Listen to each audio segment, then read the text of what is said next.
bonsoir. Donc, je vous propose de démarrer le conseil municipal du 9 décembre, donc qui sera le dernier de l'année. Secrétaire de séance. C'est Patrick et Anne-Marie, c'est bien noté pour la résolution 2025. Donc nous avons deux pouvoirs, donc pouvoir d'Alexandra Bellini à Patrick Schellinger et pouvoir de Marina Renucci à moi-même. Je sais que j'ai reçu également un message de Régis, donc pour des raisons de santé, il ne peut pas être présent. Pierrette, pareil. Voilà, c'était les seules informations. Oui, non, mais Virginie, elle n'a pas donné de pouvoir signer. Non, elle n'a pas donné de pouvoir signer, donc je ne le prends pas. Voilà, donc nous avons en premier point donc, le compte-rendu du conseil municipal du 30 septembre. Est-ce que quelqu'un a une remarque sur ce compte-rendu?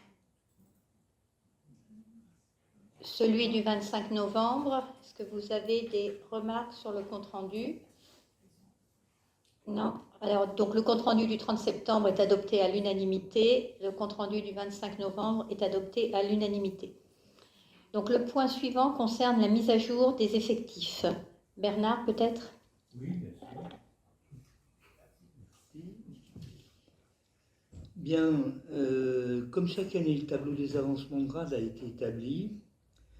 Après avoir reçu les responsables de service et avoir donné toute information complémentaire transmise par la direction des ressources humaines, l'autorité territoriale a validé ces propositions. Il y aura donc des ouvertures de postes ainsi que des fermetures. Donc, pour les ouvertures, il y en a 8. Il y a notamment 2 postes d'adjoint administratif principal de première classe, 2 postes d'adjoint d'animation principale de première classe, un poste d'ADSEM principal de première classe, un poste d'adjoint technique principal de première classe et 2 postes d'adjoint technique principal de deuxième classe. Voilà donc pour les ouvertures de postes. Parallèlement, nous fermons des postes qui sont parfois, mais pas toujours, la conséquence des ouvertures. Et là, 3 postes d'adjoint administratif principal de deuxième classe donc, sont fermés. 2 postes d'adjoint d'animation principale de deuxième classe sont fermés également. Un poste d'ADSEM principal de deuxième classe est fermé et 2 postes d'adjoint technique sont également fermés. Donc, sur la mise à jour du tableau des effectifs, y a-t-il des remarques? Quelqu'un est contre, s'abstient, adopté à l'unanimité. Je te propose de poursuivre, Bernard, avec le rapport social unique qui était donc en annexe au document de travail. D'accord, merci. Le rapport social traite de, comme chaque fois, c'est une année avec une année de décalage. Donc le RSU traite de l'année 2023. Tous les chiffres et statistiques qui sont dans ce rapport naissent de l'exercice 2023. C'est un document qui est substantiel, dont vous trouvez, je pense, le contenu quasiment complet dans les annexes. Et qu'est-ce qu'on peut en dire rapidement, à part dire donc qu'il est établi tous les ans, qu'il est présenté au comité technique et il est ensuite adressé au centre de gestion. C'est justement précisément au centre de gestion que nous fournissons des éléments statistiques concernant notre personnel. Il les collecte après auprès d'autres collectivités et il en tire certains enseignements qui sont intéressants. Donc le document, vous en avez une synthèse. Qu'est-ce qu'on peut retenir? 140 agents donc, sont employés par la collectivité au 31 décembre 2023, enfin donc c'était le cas au 31 décembre 2023. Dans ce chiffre, 108 fonctionnaires et 32 contractuels constituent l'effectif. Nous avons une majorité de femmes, 65%, contre 35% d'hommes, que ce soit titulaire ou contractuel. La plupart de l'effectif est en catégorie C. L'âge moyen de notre personnel est de 45 ans. Les 19 agents permanents sont arrivés et 15 agents sont partis durant l'année. Voilà. Il y a toujours une rotation, qui se répète. L'indisponibilité physique du personnel au sein des accidents de travail est faible, puisqu'on n'en compte que 5. Par contre, le taux d'absentéisme a diminué en 2023. C'est un constat qui avait déjà été remarqué l'année, c'est sur cette tendance-là en tout cas, les dernières années. En 2022, donc en moyenne 20 jours, 2,3 d'absence, et en 2023, le taux est de 11,6 absences en moyenne. Ça fait quand même une baisse assez significative. Le temps de travail est de 1607 heures, comme prévu par la réglementation. Le temps partiel du personnel ne représente que 12% par rapport au temps plein. 74,6% des agents ont suivi au moins un jour de formation. La catégorie C sont les plus nombreux à se former. Les stages sur la sécurité sont particulièrement suivis, comme les gestes d'urgence, les premiers soins aux bébés, l'évacuation incendie et la manipulation des extincteurs. Voilà. Donc il est demandé aux élus de prendre acte de ce document, peut-être de le regarder avec plus d'attention, et je reste bien sûr à votre disposition pour répondre à d'éventuelles interrogations. Est-ce que vous avez des remarques ou des questions sur cette présentation à l'instant T du fonctionnement et des agents de la ville? Non, s'il n'y a pas de remarques, donc on prend acte de la communication du rapport social unique. On va poursuivre avec la mise en place de la prévoyance pour les agents communaux. Voilà, donc c'était prévu à réaliser maintenant, du coup, puisque c'est l'ordonnance 2021-175 du 17 février 2021 qui est relative à la protection sociale complémentaire dans la fonction publique, prise sur le fondement de l'article 40, etc. Je vous passe les références. Elle modifie les obligations des employeurs publics en matière de protection sociale complémentaire en les obligeant à participer au financement d'une partie de la complémentaire santé et prévoyance souscrite par leurs agents. Alors donc la complémentaire, nous l'avons traitée depuis l'année 2016 à Manille. Je vous rappelle que les agents qui ont souscrit au contrat qui ont souscrit un contrat auprès d'une mutuelle labellisée bénéficient d'une participation maximum de 40 € par mois. L'employeur que nous sommes participe au paiement de la cotisation à hauteur de 40, à condition bien sûr que la mutuelle labellisée. Nous, on ne peut pas subventionner n'importe quelle mutuelle. Pour ce qui concerne la prévoyance santé, dont le but est de maintenir la rémunération des agents qui seraient passés dans demi-traitement, après 3 mois d'arrêt maladie sur les 12 mois glissants. Et il n'y a pas si longtemps que ça, donc dans certaines circonstances, les employés, au bout d'un certain temps, ne percevaient plus l'intégralité de leur traitement, pour leurs absences, pour un tas de choses. Voilà. Donc l'État a voulu réparer et offrir ça, nous y participons, et donc nous allons mettre en place cette fameuse prévoyance santé. Alors les membres du CST ont laissé la liberté, ça a fait bien sûr l'objet d'échanges au sein du CST pour consulter les représentants du personnel, et donc il a été décidé de laisser la liberté aux agents de conclure ou non un contrat personnalisé par le choix d'une assurance labellisée. Nous pouvions nous faire une proposition, mais le personnel, pouvait, à condition qu'elle soit labellisée, faire un choix autre que celle qui était proposée. En tout état de cause, dans un premier temps, et de concert avec les représentants du personnel, la commune participera à hauteur de 7 € par mois et par agent pour ceux qui apporteront la preuve du contrat. Donc 7 €, c'est le minimum. Ça peut aller un peu plus haut. Je crois que c'est 15 €, Véronique, hein, c'est le maximum. C'est 15 €, c'est de 7 à 15. Je ne suis pas sûre qu'il y ait un maximum. Hein. Ah bon?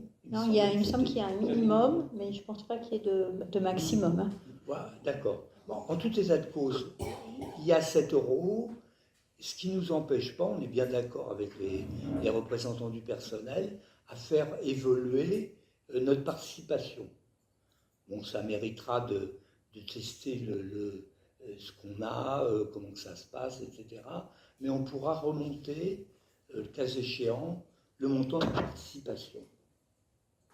Le principe aujourd'hui, c'est de mettre en place déjà cette participation pour une couverture qui n'existait pas jusqu'à présent pour les agents municipaux.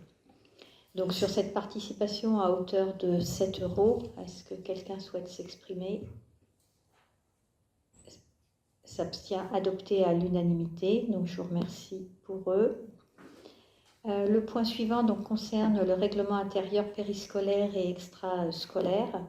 Donc dans ce règlement dont je vous épargne la relecture en entier, donc il y a essentiellement 3 modifications. La première chose, c'est qu'on s'est aperçu que parfois, sur certains temps d'accueil périscolaire, il n'y avait pas d'enfants inscrits.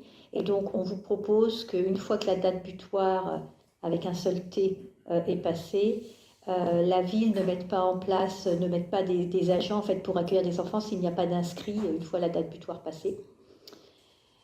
Voilà, c'est quelque chose qui se produisait parfois, c'est une situation qu'on pouvait rencontrer parfois le matin à 7 h. Et c'est vrai que le matin, on met obligatoirement au moins 2 agents. Donc on avait 2 agents présents pendant 1h30 alors qu'il n'y avait pas d'enfants inscrits. La deuxième modification donc, qui est proposée, c'est en ce qui concerne l'étude. Donc l'objectif de l'étude, c'est d'accompagner les enfants individuellement dans la compréhension de leurs devoirs et donc leur permettre de les effectuer. Mais il ne s'agit pas donc de cours individuels. L'étude apporte des moyens pour aider les enfants. En aucun cas, ce service ne peut garantir que tous les élèves auront réalisé la totalité de leurs devoirs dans le temps imparti.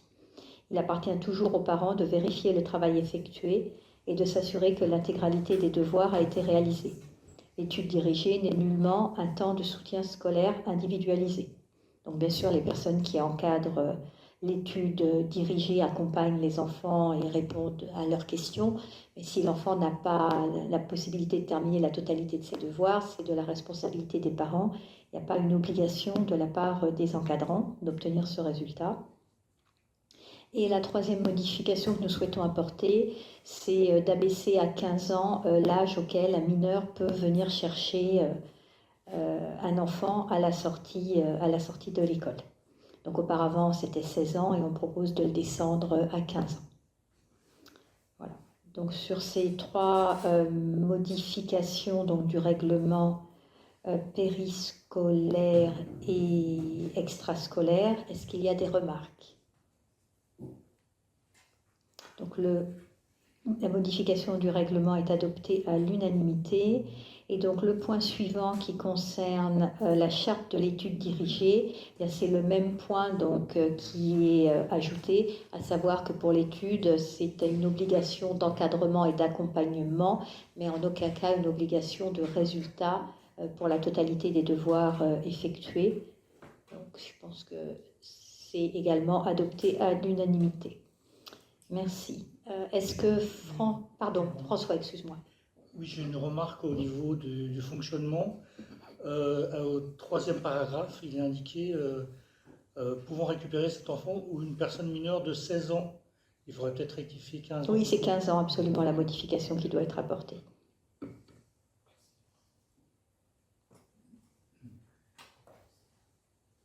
Est-ce qu'il y a d'autres remarques? Non, bien vu, François. Donc, la modification de la charte de l'étude dirigée est adoptée à l'unanimité. On parle ensuite donc du bilan de la concertation sur la définition de la zone d'accélération des énergies renouvelables. Et je crois, François, que tu vas nous le présenter. La loi APER, qui est la loi d'accélération de la production des énergies renouvelables, cette loi du 10 mars 2023, vise à accélérer le développement des énergies renouvelables de manière à lutter contre le changement climatique et préserver la sécurité d'approvisionnement de la France en électricité. L'article 15 de la loi a introduit dans le Code de l'énergie un dispositif de planification territoriale à la main des communes. Les communes sont invitées à identifier les zones d'accélération pour l'implantation d'installations terrestres de production d'énergie renouvelable. Ces zones sont définies pour chaque catégorie de sources et de type d'installation de production d'énergie renouvelable, en tenant compte de la nécessaire diversification des énergies renouvelables en fonction des potentiels du territoire concerné et de la puissance des projets d'énergie renouvelable déjà installés.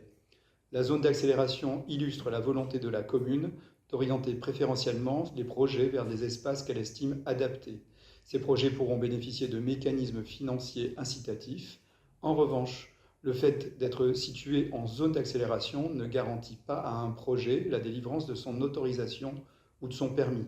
Le projet doit, dans tous les cas, respecter les dispositions réglementaires applicables. Alors, considérant que les communes doivent donc identifier les zones d'accélération pour l'implantation d'installations terrestres de production d'énergie renouvelable, considérant que la commune de Magny-le-Hongre souhaite définir l'ensemble de son territoire en zone d'accélération de production d'énergie renouvelable, à l'exception des bassins, des forêts et du golfe, considérés en fonction du plan qui est annexé. Considérant que, conformément à la loi, une consultation du public a été effectuée du 11 novembre 2024 au 1er décembre 2024 selon les modalités suivantes: communication auprès du Conseil communal de développement durable, dans le magazine, sur le site internet, sur les réseaux sociaux de la commune, et mise à disposition d'un registre au public en mairie. Les observations pouvaient aussi être adressées par mail à la mairie.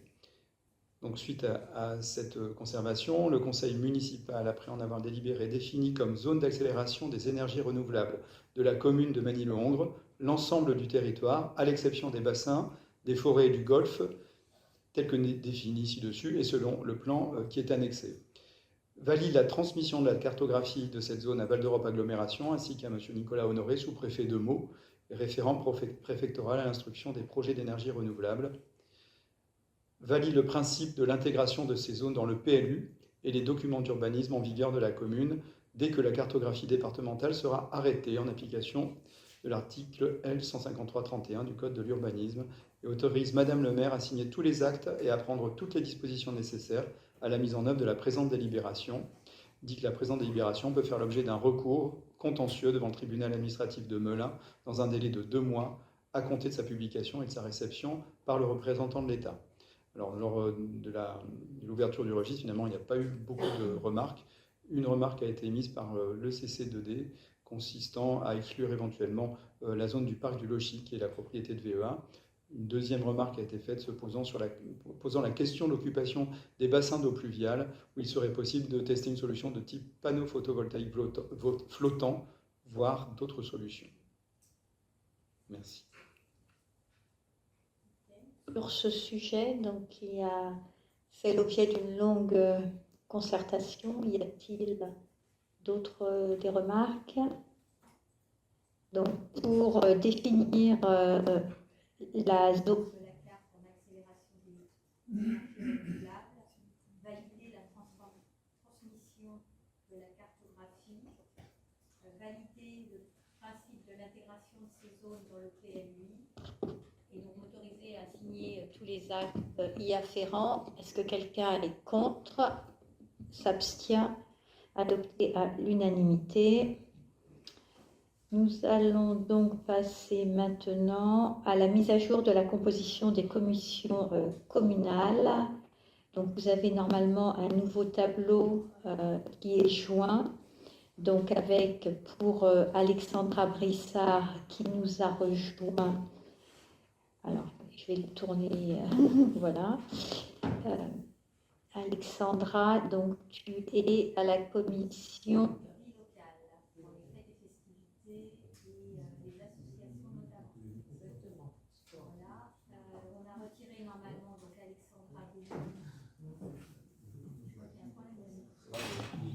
Alexandra Béni est uniquement à la ville économique. Et est-ce que quelqu'un d'autre a des remarques par rapport à son appartenance à une commission ou souhaite des modifications? Donc le tableau des commissions. Donc le tableau des... Ah oui, Laurent me faisait remarquer parce qu'il y a certains lieux dans Magny qui aujourd'hui n'ont pas de dénomination. Je pense notamment au pré où il y a les chevaux, à certains bâtiments comme celui qu'on appelle le bâtiment des anciennes mairies, etc. Et donc quand on souhaite donner un nom de rue, c'était autrefois quand il y avait beaucoup de rues qui apparaissaient avec les nouveaux, j'ose croire, aux 20h de TF1. Voilà. Donc quand il y avait des nouvelles rues, donc il fallait déterminer, il fallait choisir le nom des rues. Et aussi pour certains bâtiments, certaines places. Et donc on a ce qu'on appelle une commission toponymie qui peut donc où les membres proposent et choisissent ensuite un nom. Donc ce que l'on vous propose, c'est d'organiser une réunion de commission toponymie pour définir, réfléchir à la possibilité de donner un nom à certains lieux qui n'en ont pas actuellement. Donc, ce que l'on voudrait savoir, c'est si certains d'entre vous sont intéressés. Alors, on aurait pu le rattacher à la vie locale, par exemple, mais c'est quelque chose qui est assez transversal. Donc, savoir si parmi vous, certains peuvent être intéressés pour faire partie de cette commission qui se réunira une fois ou deux pour des lieux bien précis. Donc, je ne sais pas, est-ce qu'il y a des volontaires? Donc, alors, secrétaire de séance, c'est Patrick Guérin. Donc, Patrick Guérin, tu notes.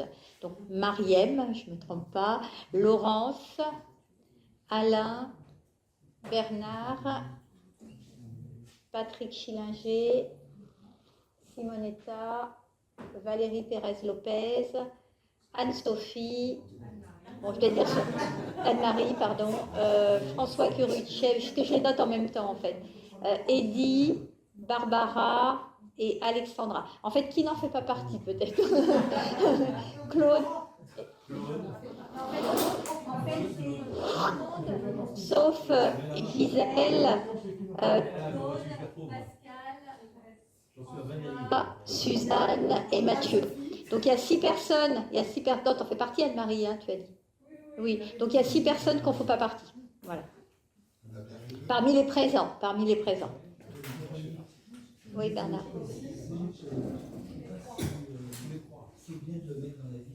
Non, on ne le met pas dans la vie locale, on le fait séparément. C'est pour ça que tout le monde est volontaire, en fait.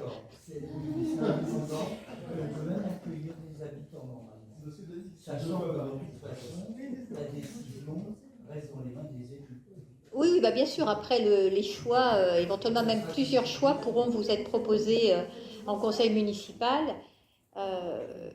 On va déjà regarder les sujets, en fait, de quel lieu on peut déjà les définir dans une première commission, puis après réfléchir à différents noms et pourquoi pas effectivement solliciter l'avis du Conseil des aînés, par exemple. Non, alors quand je disais 2 fois, je pense oui, la commission va se réunir 1 fois, 2 fois, 3 fois peut-être, mais c'est tout. C'est pas quelque chose qui se réunit régulièrement tout au long du mandat comme les autres commissions. Donc sur ce tableau des commissions mises à jour, plus l'ajout d'une commission toponymie, est-ce qu'il y a des remarques adoptées à l'unanimité? Donc les décisions prises depuis le dernier conseil municipal. Pardon, Alain. Juste intervenir, c'est pas sur le vote, j'ai pas de souci. Alexandre est parti. Je voulais juste à titre personnel et pour connaître extrêmement bien le sujet, remercier Alexandre du travail qu'il a fait en termes sur le transport, que ce soit ici, que ce soit à AVEA ou au CIEMU. Pour le bien connaître, c'est un sujet extrêmement complexe. Il a mis un petit peu de temps à tout appréhender, mais il a fait un boulot remarquable et donc je voulais juste le souligner. Voilà, c'est tout. Merci, Alain. Donc, les décisions prises par le conseil municipal, donc par moi-même depuis le dernier conseil municipal, donc des demandes de subventions pour le bouclier de sécurité à la région Île-de-France et au département de Seine-et-Marne. Le contrat avec Cyril, donc pour différents logiciels que l'on utilise en mairie, avec la société édition Weka pour l'assistance juridique. Voilà, donc c'est plus importé à connaissance. Le point suivant concerne l'approbation de la modification des statuts de Val d'Europe Agglomération. Donc la modification qui doit être votée par l'ensemble des conseils municipaux concerne la prise de compétences pour la santé, puisque normalement la santé n'est pas une compétence intercommunale, mais là, sachant que Val d'Europe Agglomération travaille sur la signature et l'élaboration d'un contrat local de santé, donc il est proposé que l'agglomération prenne cette compétence avec comme objectif donc, de promouvoir l'attractivité du territoire en renforçant la démographie médicale, de mobiliser et fédérer l'ensemble des acteurs du territoire autour d'objectifs communs de santé, d'améliorer les parcours santé et de vie des habitants et d'être un soutien financier possible pour les porteurs de projets comme l'agglomération l'a été pour notre pôle médical. Par ailleurs, Val d'Europe Agglomération intervient en soutien à des réseaux intervenant en matière de santé à l'échelle du territoire communautaire et entend développer des actions de marketing territorial en vue de faciliter l'implantation des professionnels de santé sur son territoire. Donc, il est donc nécessaire que la totalité des conseils municipaux de Val d'Europe, en plus du conseil communautaire, valide cette prise de compétence. Y a-t-il sur cette direction des remarques? Quelqu'un est-il contre? S'abstient? Adopté à l'unanimité. On peut toujours espérer que ça nous donnera un petit peu plus de visibilité sur les besoins et pourra permettre de valoriser notre territoire pour attirer davantage de professionnels de santé. Je vais laisser la parole à Pascal Posé pour la mise à jour du règlement de fonctionnement de la crèche. En effet, l'ajout du texte suivant a été demandé dans le compte-rendu du contrôle de la CAF que nous avons reçu le mois dernier. Donc, il s'agit du texte qui figurera sur la page 8. Donc, le texte est le suivant. Les subventions publiques octroyées par la Caisse d'allocation familiale aux gestionnaires des structures d'accueil du jeune enfant sont basées en partie sur des heures de fréquentation réelle des enfants. Ces heures doivent être fiables pour que les subventions publiques versées par la CAF correspondent au juste financement. Dès lors, le gestionnaire est tenu à la plus grande vigilance quant au correct enregistrement de ces heures et les familles sont invitées à informer la direction de la structure de toute erreur dans le relevé d'heures de présence réelle qui leur serait transmis. Des contrôles peuvent être diligentés par la CAF. Voilà, c'était juste pour avis. Donc sur cette mise à jour, y a-t-il des remarques? Elle est adoptée à l'unanimité. Le point suivant concerne la désignation d'un délégué suppléant au syndicat intercommunal CPRH.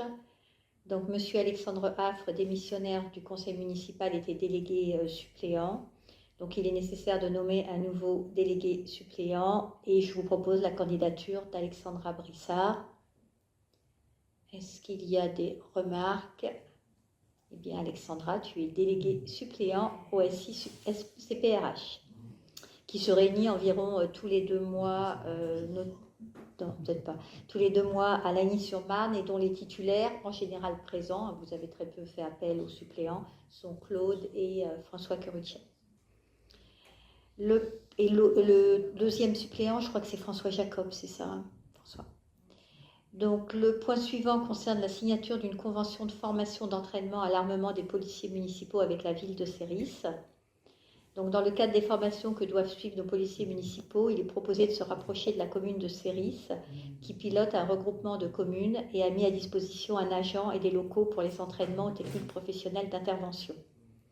Pour les tirs, par contre, donc, il faudra continuer à louer le stand de tir de Charmentray. Par contre, les autres formations pourront avoir lieu dans les locaux de Séris, ce qui permettra de mutualiser le coût et en fait d'abaisser un petit peu celui-ci. Donc, au niveau de la démarche et donc de cette évolution de la mise en place de cette convention pour l'évolution du lieu de formation, est-ce qu'il y a des remarques? Quelqu'un est contre? S'abstient, adopté à l'unanimité. Donc le dernier point concerne la nomination d'un correspondant défense. Donc effectivement, Alexandre, démissionnaire du conseil municipal, était correspondant défense. Il est donc nécessaire de nommer un nouveau correspondant. Je vous propose la candidature de Simonetta Resta, sachant qu'il y a un certain nombre d'affinités, on va dire, entre être correspondant défense et s'occuper également des jeunes, notamment au moment des commémorations de la classe défense au collège. Donc Je ne sais pas si tu veux dire un mot, Simonetta, sur le sujet. Non, je veux dire, je vais découvrir la fonction.